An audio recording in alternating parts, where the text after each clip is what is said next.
முட்டையில எப்போதுமே ஒரே மாதிரி இல்லாம இந்த மாதிரி ட்ரை பண்ணுங்க. டேஸ்ட் வேற லெவல்ல இருக்கும். இது சப்பாத்தி, தோசை இல்லைன்னா ஒயிட் ரைஸ் கூட செம்ம காம்பினேஷன் இருக்கும். எப்படி பண்றதுன்னு பாத்திரலாமா?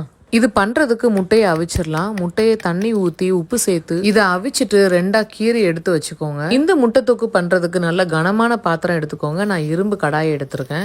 ஒரு குழிக்கரண்டி நல்லெண்ணெய், பெருஞ்சீரகம், பச்சை மிளகாய், வெங்காயம், கருவேப்பிலை போட்டு நல்லா வதக்குங்க. கண்ணாடி பதம் வந்ததும் இஞ்சி பூண்டு பேஸ்ட் சேர்த்து நல்லா கலந்து கொடுத்துருங்க. இப்போ தக்காளியும் உப்பு சேர்த்து நல்லா மசிச்சிடலாம். தக்காளி வெங்காயம் வதங்கி ஒரு தொக்கு ஸ்டேஜ் வரும். அப்போ மஞ்சள் பொடி, வத்தல் பொடி, மல்லிப்பொடி சேர்த்து நல்லா கலந்து கொடுத்துருங்க.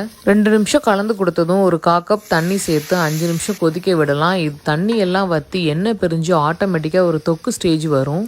இப்போ நம்ம அவிச்சு 2 கீறி எடுத்த முட்டையை ஒன்னா உள்ள சேர்த்துடலாம்.